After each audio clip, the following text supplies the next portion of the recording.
Hare Krishna students.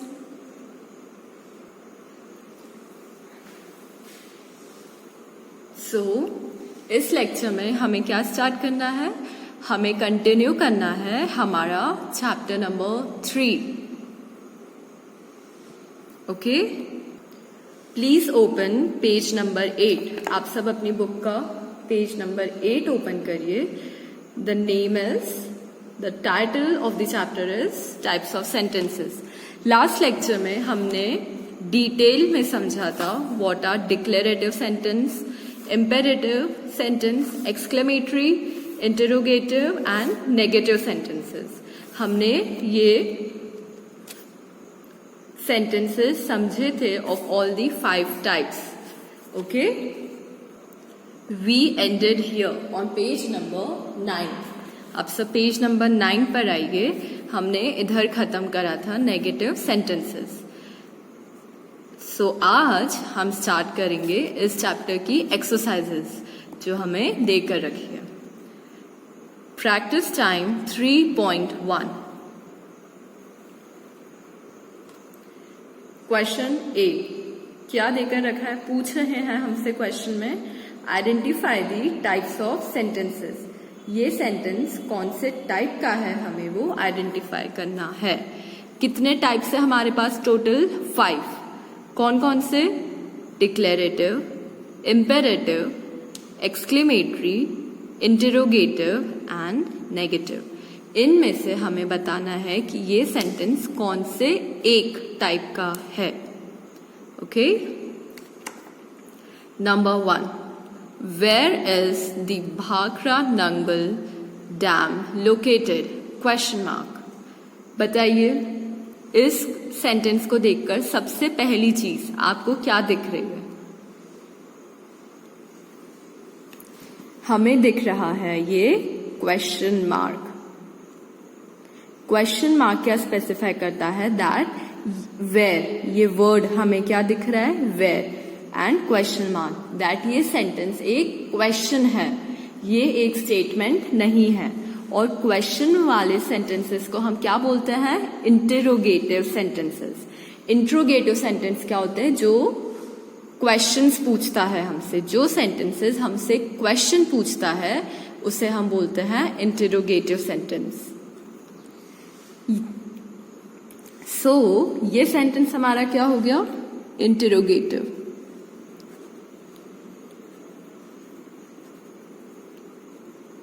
Interrogative. Okay?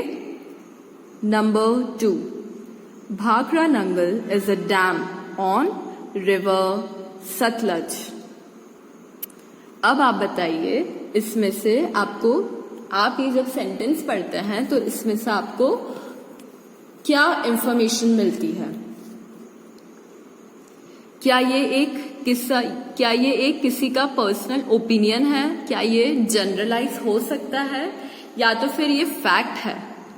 हमने हमारे declarative sentence में क्या पढ़ा था? दैट डिक्लेरेटिव सेंटेंसेस में फैक्ट्स होते हैं जो चेंज नहीं किए जा सकते, जो पर्सनल ओपिनियन आपका या मेरा नहीं होता है, वो फैक्ट्स रहते हैं. Bhakra Nangal is a dam. ये एक डैम है और वो रिवर सतलुज के पास है. So it's a declaration. इस सेंटेंस में हमें इंफॉर्मेशन देकर रखी है जो फैक्ट्स हैं. ये एक फैक्ट है कि इस रिवर के पास ये वाला डैम है. So what is the kind of this sentence? It's a declarative sentence. So आप इधर क्या लिखेंगे? Declarative sentence. Okay? Question 3. Oh, it is such a huge structure. What kind of sentence is it? सबसे पहले आप ये बताइए कि आप जब इस सेंटेंस को देख रहे हैं तो what's the first thing जो आपको नोटिस हो रही है? This exclamation mark. अब हमने कल पढ़ा था that exclamation mark कौन से sentences के end में आते हैं? Only at the end of imperative sentences. imperative sentences के end में आ भी सकते हैं और नहीं भी आ सकते हैं. But exclamatory sentences के एंड में कंपल्सरीली एक्सक्लेमेशन मार्क आता है। अब हमें डिसाइड करना है, देखिए 5 टाइप के सेंटेंस में से हमें ये तो पता चल गया कि ये 2 में से एक है, इम्पेरेटिव सेंटेंस या एक्सक्लेमेटरी सेंटेंस में से एक टाइप का है। अब हमें ये ढूंढना है कि ये कौन सा उन दोनों में से कौन सी कैटेगरी में फॉल करेगा। अब हम क्या करेंगे, सेंटेंस वापस से रीड करेंगे और देखेंगे कि इसमें देकर क्या रखा है। Oh, it is such a huge structure. It's showing surprise. आपको ये कैसे पता चल रहा है कि सेंटेंस में सरप्राइज शो हो रहा है? कौन सा इमोशन है जो शो हो रहा है? सरप्राइज। और ये कैसे पता चल रहा है आपको कि surprise emotion is been shown in this sentence? हमें ये पढ़कर, हम जब ये पढ़ते हैं तो इससे हमें ये सिग्निफाई होता है that the person speaking this sentence is showing the emotion of surprise. और सरप्राइज इमोशन कौन से सेंटेंसेस में आता है? Exclamatory sentence. देखिए exclamatory sentence, some of these emotions are joy, surprise, anger and grief. ये emotions अगर हमारे सेंटेंस में मेंशन रहते हैं तो वो कौन सा सेंटेंस होता है? एक्सक्लेमेटरी।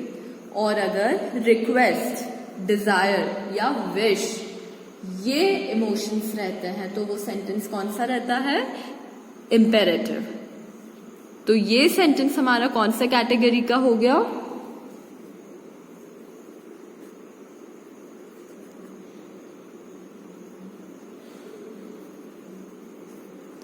एक्सक्लेमेटरी। ओके, आपको रीजन पता चला क्यों? और हमने इम्पेरेटिव और एक्सक्लेमेटरी में से कैसे पता चला कि कौन सा सेंटेंस है? Clear? Number 4, have you seen anything like it before? सबसे पहली चीज हमें क्या दिख रही है इसमें? हमें दिख रहा है ये क्वेश्चन मार्क। और हैव यू सीन, ये कौन सा वर्ड हो गया? इंटरोगेटिव,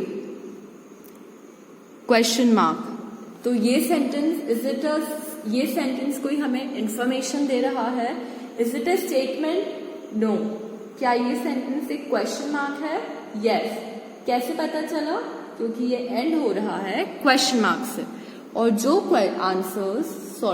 जो सेंटेंसेस क्वेश्चन मार्क से एंड होते हैं वो कौन से कैटेगरी के सेंटेंस रहते हैं?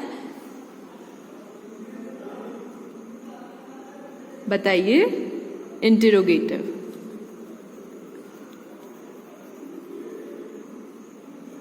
Okay, interrogative sentences. Number 5, I have not seen anything like it before. इस सेंटेंस में आपको सबसे पहले क्या दिख रहा है? क्या द क्वेश्चन मार्क है? नो। वापस पढ़िए। I have not seen anything like it before. हमारा 5th काइंड ऑफ सेंटेंस क्या था? Negative sentence. उसमें हमने क्या पढ़ा था? दैट अगर सेंटेंस में वर्ड्स हैं like not, never,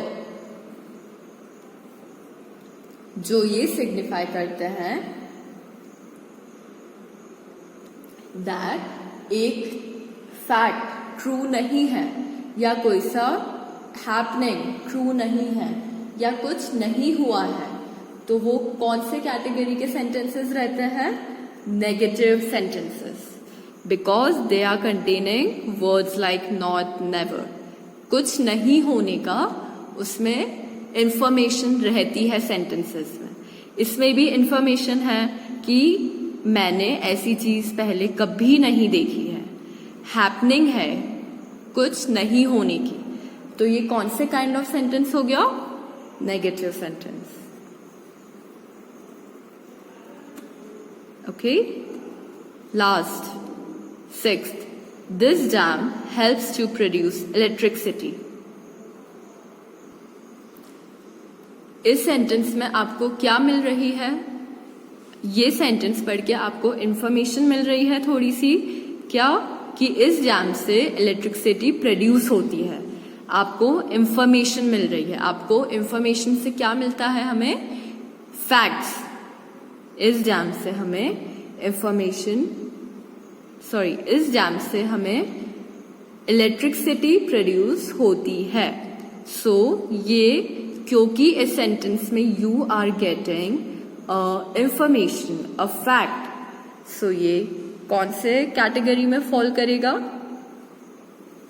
number 1, and that is declarative sentences. Okay, clear आप सबको? ओके, अब आप क्या करेंगे? Question B, change the sentences as directed. This computer is working, इसको ये डिक्लेरेटिव सेंटेंस है क्योंकि आपको इंफॉर्मेशन दे रहा है। ए डैश चेंज टू इम्पेरेटिव, मतलब यही वाला सेंटेंस है, ये डिक्लेरेटिव है। अब आपको इस डिक्लेरेटिव सेंटेंस को इंटरोगेटिव में चेंज करना है। फिर आपको इसी सेंटेंस को इम्पेरेटिव एंड देन एक्सक्लेमेटरी में चेंज करना है। आप इससे वापस से एक बार खुद भी करेंगे और ये क्वेश्चन आप खुद ट्राई करेंगे। ओके, और नेक्स्ट लेक्चर में हम इसका एक एक पार्ट डिस्कस करेंगे। पर उसके पहले I want every one of you to solve it on your own. Okay, thank you so much students. Hare Krishna.